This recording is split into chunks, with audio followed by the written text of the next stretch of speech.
Nawablen tanglia sini busai busini busana busini santi kali ba semua ni roda santi kali ba si tangui sawi tang seneng kiba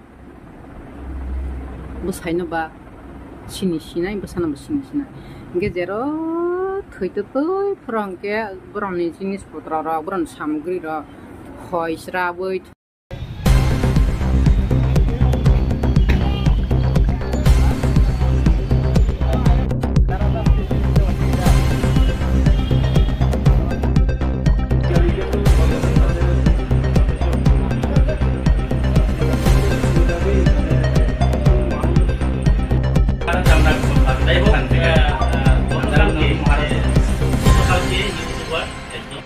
tidak.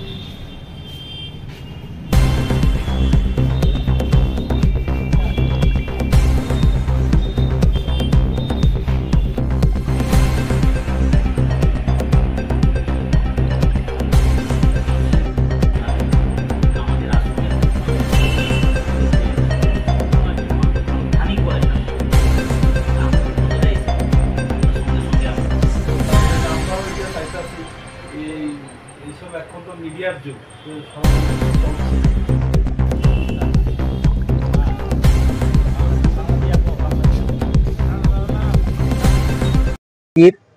আমি general secretary আর উনি আমাদের all Tripura শান্তিকেলি আশ্রম কেন্দ্রীয় কমিটির সভাপতি। আমরা আজকে এখানে এসেছি একটা আমরা এফআইআর করার জন্য। এফআইআরটা হচ্ছে একজন ইউটিউবার আমাদের শান্তিকালী আশ্রমের নামে কুরুচিপূর্ণ মানহানিকর মন্তব্য করেছেন ওনার নিজস্ব ব্লগে। ওনার ব্লগের নাম হচ্ছে ববি জমাতিয়া ফ্যামিলি ব্লগ। আমাদের নজরে এসেছে আজকে বিকালে। আর আমি দেখেছি উনি গতকালকে ওনার ইউটিউবে আপলোড করেছেন। কাজেই আমরা আমাদের এই সংস্কৃতি, আমাদের এই ধর্ম, আমাদের এই সামাজিকতার প্রতি প্রচন্ড পরিমাণ আমরা আঘাত পেয়েছি এরকম কুরুচিপূর্ণ মন্তব্য। কাজেই ওনার নামে আইনানুগ ব্যবস্থার জন্য আমরা আজকে আমাদের পশ্চিম থানার ওসি সাহেবের কাছে আমরা একটা এফআইআর আমরা দাখিল করেছি, অতি সত্বর যাতে আইনানুগ ব্যবস্থা গ্রহণ করা হয়।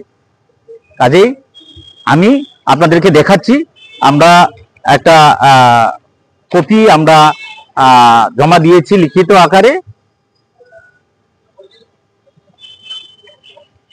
এছাড়াও আপনাদের মাধ্যমে আমরা বলতে চাই যে এরকম অনবরত দিনের পর দিন আমাদের ধর্মীয় প্রতিষ্ঠানের প্রতি আঘাত বিভিন্নভাবে লাভ জিহাদি হোক, ভূমি জিহাদি হোক, ল্যান্ড জিহাদি হোক বা বিভিন্ন ধর্মীয় প্রতিষ্ঠানে হোক, আমাদের শান্তিকালীর আশ্রমের প্রতি অনেকবার এরকম কুরুচিপূর্ণ ফেসবুক, ইউটিউব, এক্স হ্যান্ডেল এরকম বহু সোশ্যাল মিডিয়াতে আমরা নজরে আমরা দেখেছি। কিন্তু আমরা কখনো কোনো সময় আমরা যেহেতু ধর্মীয় প্রতিষ্ঠান আমরা কারো প্রতি কোনো আমরা প্রতিবাদ করিনি।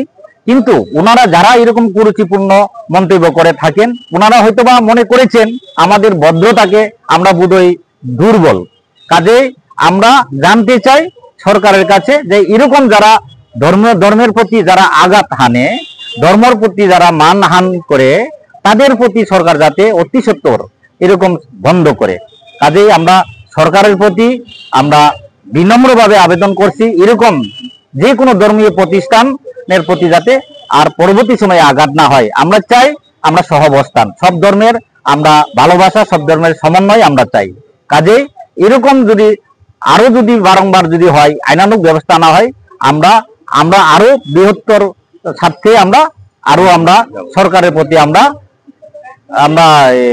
এফআইআর করব। আমরা প্রয়োজনে আমরা আমাদের ত্রিপুরার মুখ্যমন্ত্রীর সঙ্গে আমরা দেখা করব।